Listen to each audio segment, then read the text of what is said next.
দাদা বিভ্রাট। বঙ্কিমচন্দ্র চট্টোপাধ্যায়কে দাদা বলে সম্বোধন প্রধানমন্ত্রীর।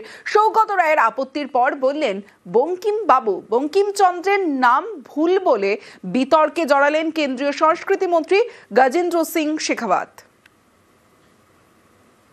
बंकिम दा ने चुनौती दी। बंकिम दा ने जब वंदे मातरम की रचना की तब बंकिम दा उस हीन भावना को भी झकझोरने के लिए बंगाल की धरती से निकला बंकिम दा का ये भाव सूत्र।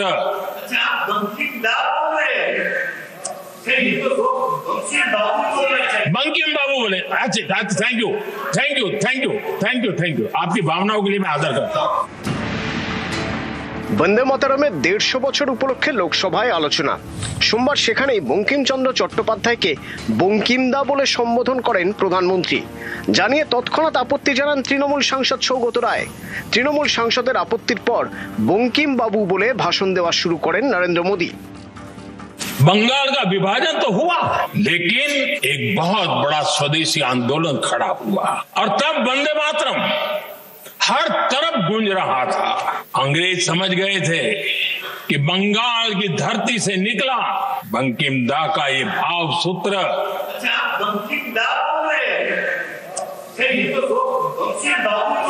बंकिम बाबू बोले। अच्छा, thank you thank you thank you thank you thank you आपकी भावनाओं के लिए मैं आदर करता हूं। बंकिम बाबू ने थैंक यू दादा, थैंक यू। हाँ, आपको तो दादा कह सकता हूं ना, वरना उसमें भी आपको इतराज हो जाएगा। খুব দুঃখজনক ব্যাপার, বন্দে মাতরমের উপর বিতর্কে আলোচনায় অংশগ্রহণ করতে গিয়ে প্রধানমন্ত্রী 3 বার বঙ্কিমচন্দ্রকে বঙ্কিম দা বলেছেন। রেকর্ডে থেকে গেল পার্লামেন্টের প্রসিডিং যে প্রধানমন্ত্রী এটাও জানেন না যে কিভাবে একজন বাঙালি মানুষকে উদ্দেশ্য করে বলতে হয়। পুরা বাংলায় ভোট পাওয়ার জন্য বাংলায় এটা ওটা বলছে, কিন্তু বাঙালি সেন্টিমেন্টকে কি করে সম্মান দিতে হয় সেটা এখন বিজেপির কোনো নেতারই জানা নেই। তার মধ্যে জৈবিক প্রাণীর যে সদ্গুণগুলো থাকা দরকার, সৌজন্য থাকা দরকার, সেসবের প্রচন্ড ঘাটতি দেখা যাচ্ছে। ওরা যে বঙ্কিমচন্দ্র চট্টোপাধ্যায় বা ভারতবর্ষের সাম্রাজ্যবাদ বিরোধী যে সমস্ত মানুষেরা ছিলেন তাদের কোনো কার্যকলাপ প্রতি শ্রদ্ধা নেই। গানটার রচনার পেছনে একটা বড় ইতিহাস আছে, সেটা নিয়ে আলোচনা স্পর্ধা কি করে আসে। বঙ্কিমচন্দ্র চট্টোপাধ্যায়কে দাদা বলে সম্বোধন। বঙ্কিমচন্দ্র চট্টোপাধ্যায়ের নাতনির মতে এটা দুর্ভাগ্যজনক। সত্যি দুর্ভাগ্যজনক। হয়তো আমি কিছু ভেবে বলেনি, এটাও হতে পারে, হয়তো মনে ফসকে কথাটা বেরিয়ে গেছে। যদি সত্যি হয়ে থাকে তো এটা প্রতিবাদ করারই উপযুক্ত কথা, প্রতিবাদ করাই উচিত। বঙ্কিম দাও শ্রদ্ধা সুলভ, সিনিয়রকে এল্ডার ব্রাদারকে বলতেই পারে। এটা পশ্চিমবঙ্গে দাদা বোন দিদি এগুলো চলে, সেই অর্থে হয়তো বলেছেন। বঙ্কিম বাবু অ্যাপ্রোপ্রিয়েট। হিন্দিতে দাদা বললে অনেক রেসপেক্ট হয়ে যায়। এবার যখন সৌগতবাবু বললেন দাদা বলবেন না, তোর বলো বঙ্কিম বাবু। হিন্দি আর বাংলার মধ্যে এই জায়গাটা আমাদের অনেক হয় বাবু বলে, সেটা প্রধানমন্ত্রী বললেন তো সৌগতবাবুকে যে হ্যাঁ নিশ্চিত হয় আপনি যখন বলছেন তৃণমূল কংগ্রেস সবচেয়ে খুব ধরেন। কেউ প্রতিবাদ করছেন, কেউ বলছেন ভুল করে বঙ্কিমচন্দ্র চট্টোপাধ্যায়কে দাদা বলে ফেলেছেন প্রধানমন্ত্রী। এ নিয়ে এত বিতর্কের কি আছে? এদিকে এই বিষয়টি ঠান্ডা হওয়ার আগেই নয়া বিতর্ক বাঁধিয়ে বসেন কেন্দ্রীয় সংস্কৃতি প্রতিমন্ত্রী গজেন্দ্র সিং শেখাওয়াত। লোকসভায় প্রিয়াঙ্কা গান্ধীর কথার উত্তর দেওয়ার সময় তিনি বলেন বঙ্কিম দাস চ্যাটার্জি, জানিয়ে বেঁধে যায় তুমুল বিতর্ক। माननीय सदस्य ने अपना वक्तव्य देते हुए अभी ये कहा कि वंदे मातरम जब महान कवि बंकिम दास चटर्जी ने लिखा, चटर्जी जी ने लिखा था, तब उन्होंने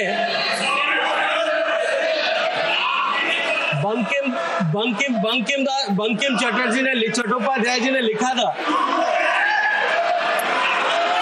जब इन्होंने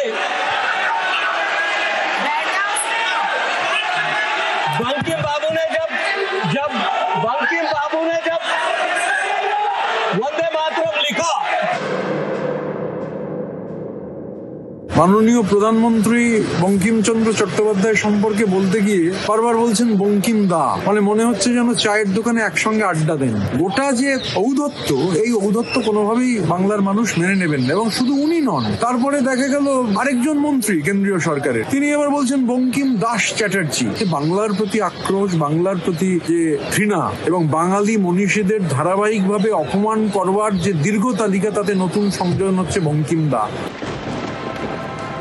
বঙ্কিমচন্দ্র চট্টোপাধ্যায়ের লেখা বন্দে মাতারামের 150 বছর উপলক্ষে লোকসভায় আলোচনা, সেখানে বঙ্কিমচন্দ্রের নাম ঘিরেই বিতর্ক। নিউজ 18 বাংলা। বন্দে মাতারাম ইস্যুতে মোদী সরকারের বিরুদ্ধে সরব হয়েছিল বিরোধীরা। সেই বন্দে মাতারামকে অস্ত্র করেই লোকসভায় বিরোধীদের পাল্টা দিলেন প্রধানমন্ত্রী। वंदे मातरम के साथ विश्वासघात क्यों हुआ? वंदे मातरम के प्रति मुस्लिम लीग की विरोध की राजनीति तेज होती जा रही थी। कांग्रेस का ये तुष्टीकरण की राजनीति को साधने का एक तरीका था। तो राज्यसभा ने नोटिफिकेशन दिया था वंदे मातरम कहना नहीं चाहिए। अरे तुम नेताजी को पसंद नहीं करते हैं, गांधी जी को नहीं करते हैं, राजा राममोहन राय के नहीं करते हैं, तो किसको पसंद करते हैं? বন্দে মাতারামকে ইস্যু করেছিল বিরোধীরা, তাকে ভোঁতা তো করলেনই, উল্টে সেই বন্দে মাতারামকে অস্ত্র করেই বিরোধীদের তুলোধনা করলেন নরেন্দ্র মোদী। সোমবার বন্দে মাতারামের 150 বছর উপলক্ষে আলোচনা হয় লোকসভায়। সেখানেই মুসলিম লীগের নাম নিয়ে কংগ্রেসকে তুলোধনা করলেন প্রধানমন্ত্রী। 20 अक्टूबर को नेहरू जी ने नेताजी सुभाष बाबू को चिट्ठी लिखी। मैंने वंदे मातरम गीत का बैकग्राउंड पढ़ा है।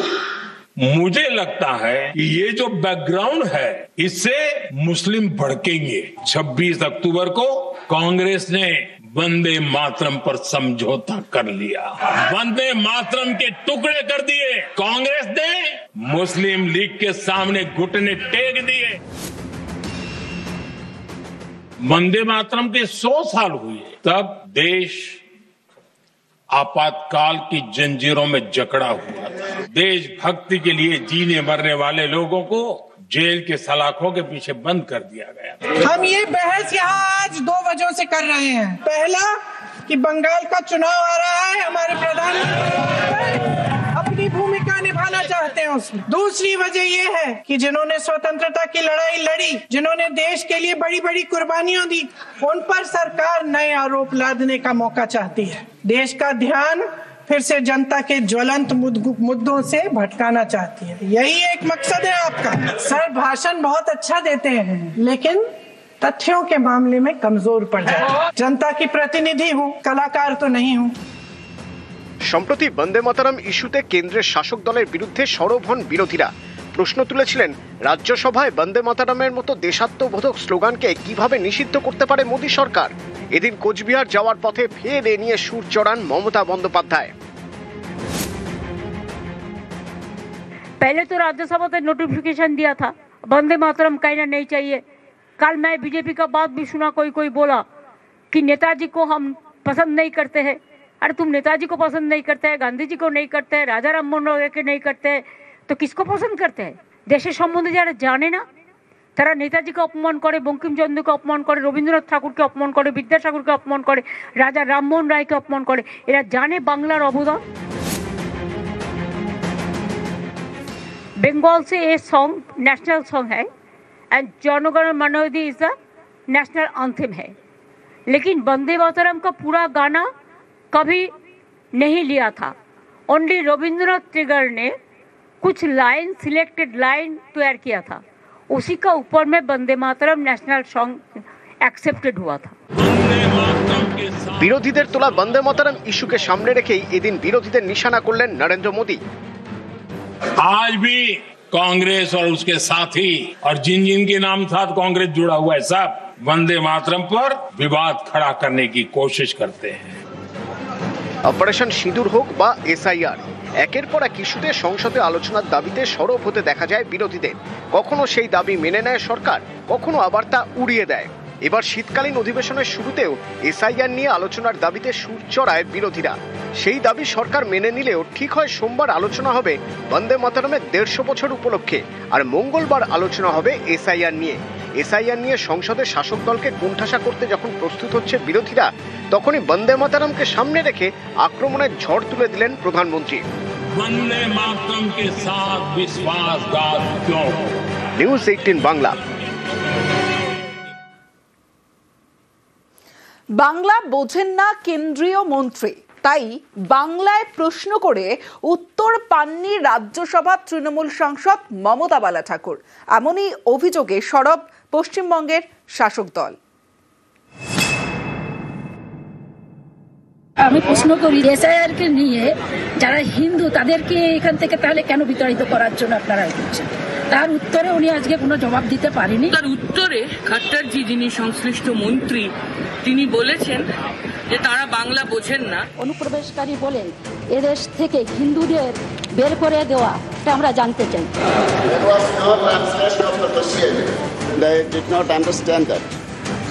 বাংলা বোঝেন না কেন্দ্রীয় মন্ত্রী, তাই বাংলায় প্রশ্ন করে উত্তর পাননি বাংলার সাংসদ। এমনই অভিযোগে সরব রাজ্যসভা তৃণমূল সাংসদ মমতা বালা ঠাকুর। তৃণমূলের দাবি, আগে থেকে জানানো হয়েছিল বাংলায় প্রশ্ন করা হবে, তারপরেও জবাব দেননি মন্ত্রী। আমি আপনার মাধ্যমে কেন্দ্রীয় সরকার থেকে জানতে চাই, কিভাবে আমাদের মতন সংখ্যালঘু মতুয়া সম্প্রদায় যারা বাংলাদেশ থেকে উদ্বাস্ত হয়ে দেশে আসতে বাধ্য হয়েছে, তাই নিয়ে কেন্দ্রীয় সরকারের কি পরিকল্পনা? স্যার, এসআইআর এর নামে অনুপ্রবেশকারী বলে এদেশ থেকে হিন্দুদের বের করে দেওয়া, এটা আমরা জানতে চাই।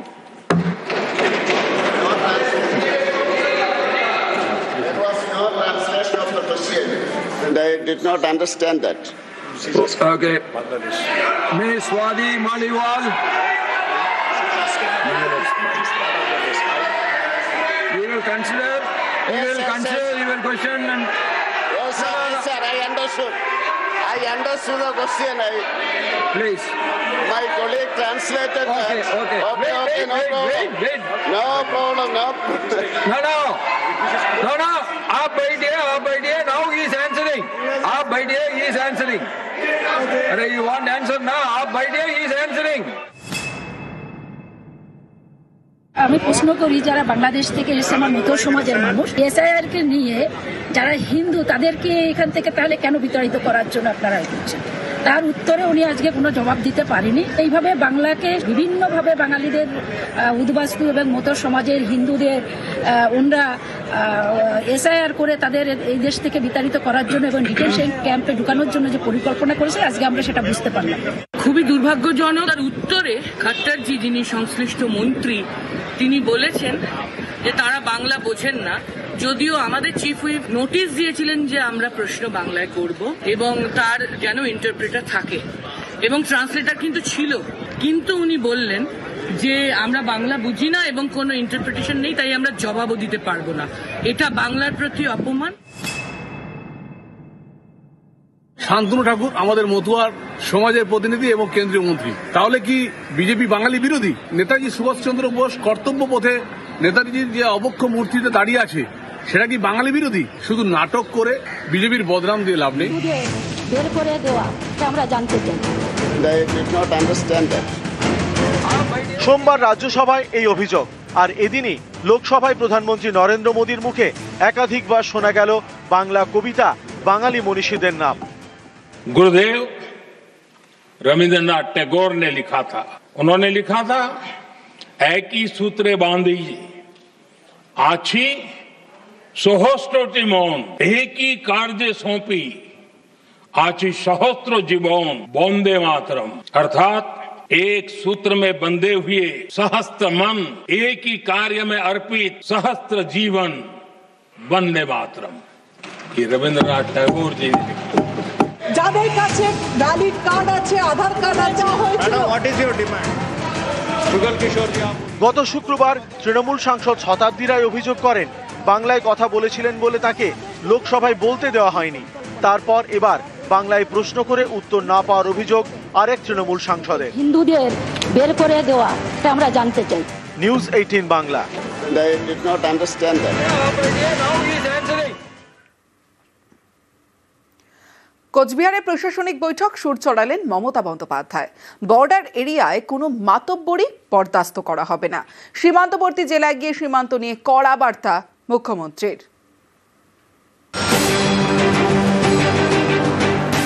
দুদিনের কোচবিহার সফরে মুখ্যমন্ত্রী মমতা বন্দ্যোপাধ্যায়। এই জেলার পাশেই বাংলাদেশ, প্রায় 500 কিলোমিটার সীমান্ত। এর মধ্যে 50 কিলোমিটার অংশে কাঁটাতার নেই। এই সীমান্তবর্তী জেলায় সোমবার প্রশাসনিক বৈঠক করেন মুখ্যমন্ত্রী। দেন সীমান্ত নিয়ে কড়া বার্তা। কোচবিহার জেলা বর্ডার জেলা, আইন শৃঙ্খলা ভালো করে দেখে রাখতে হবে। কোনো মাতব্বরি বা কোনো অযথা হস্তক্ষেপ বর্ডার এরিয়াতে মানা যাবে না। এলাকা যাতে শান্তি থাকে, শান্তি শৃঙ্খলা সম্প্রীতি সব বজায় রাখতে হবে। পুলিশকেও আমার বলা থাকলো, অন্য রাজ্য থেকে এসে যেন আমার রাজ্যের লোককে গ্রেপ্তার করে নিয়ে যেতে না পারে, এটা আপনাদের দায়িত্ব দেখার। কোনো ক্রিমিনালকে কেউ অ্যারেস্ট করতে আসলে স্টেট গভর্নমেন্টের সাথে কথা বলুন। আমরা ক্রিমিনালদের নিশ্চয়ই অ্যালাউ করব না, কিন্তু সাধারণ মানুষের ক্রিমিনাল এক নয়। সবাইকে একটা বাংলাদেশি তকমা লাগিয়ে দিয়ে আর কাউকে কাউকে পুশ করা হচ্ছে। লোকাল পুলিশরা কি করছেন? আপনাদের হাতের নাগাল থেকে কি করে বেরিয়ে যাচ্ছে। যে গর্ভবতী মাকে নিয়ে এলাম, তার পরিবারের 4 জন এখনো ওখানে আছে। তারা ইন্ডিয়ার সিটিজেন, কাগজপত্র আছে, তা সত্ত্বেও বিএসএফ ফোর্সফুলি তাদের পুশ ব্যাক করে দিচ্ছে। আর যারা রাজ্যের পুলিশ অফিসার, তাদের আমরা বলবো, এত ভীতু হলে চলবে না। মারপিট করতে বলছি না, খুন খারাপি করতে বলছি না, অন্তত প্রোঅ্যাক্টিভ হন। এটা ইচ্ছা করেই করা হয়েছে, এমন একটা সময় চুজ করা হয়েছে যাতে ডেভেলপমেন্টটা স্টপ হয়ে যায়। কোনো কাজেই যেন গাফিলতি না হয়। ভোটার লিস্ট হচ্ছে মানে কি সবকিছু বন্ধ? আর 2 মাসের মধ্যে করতে হবে কেন তাড়াহুড়ো করে? আগেরবারে তো 2 বছর লেগেছিল। হঠাৎ কিসের এত পেটের ক্ষুধা যে 2 মাসের মধ্যে সব করতে হবে আর ভোট কেটে ডাবল ইঞ্জিন সরকারকে জেতাতে হবে? এটাই কি লক্ষ্য? একটা কমিশন যদি একপক্ষ হয়ে যায় তাহলে মানুষ বিচার পাবে কোথায়? আমি রাজবংশী কামতাপুরী যারা ভাই বোনেরা আছেন বা নৌশক শেঠ যারা আছেন, যারা সংখ্যালঘু, তপশিলীয়, আদিবাসীও, নমশূদ্ররাও, যাদের ওপর অত্যাচারটা বেশি হচ্ছে, তাদের বলবো চিন্তা করবেন না। বাংলায় ডিটেনশন ক্যাম্প আমি থাকতে আমি কোনো দিনই করতে দেবো না। তার কারণ হচ্ছে আমরা চাই মানুষ তার মর্যাদা নিয়ে, তার সম্মান নিয়ে বাঁচুক। আর আসাম গভর্নমেন্টের কোনো অধিকার নেই বাংলার লোককে চিঠি পাঠানো। নিউজ 18 বাংলা। রাজ্যে আরো 5 স্পেশাল রোল অবজারভার। এসআইআর এর কাজ খতিয়ে দেখতে রাজ্যে 5 এসআরও। সুব্রত গুপ্তর পর আরো 5 special roll observer. Kolkata, Howrah 2, 24 পরগনায় 1 জন, মালদা, জলপাইগুড়ি, বর্ধমান, মেদিনীপুরে বাকি 4। Special roll observer 5 senior IAS officer. SIR শেষ না হওয়া পর্যন্ত বাংলায় থাকবেন তারা।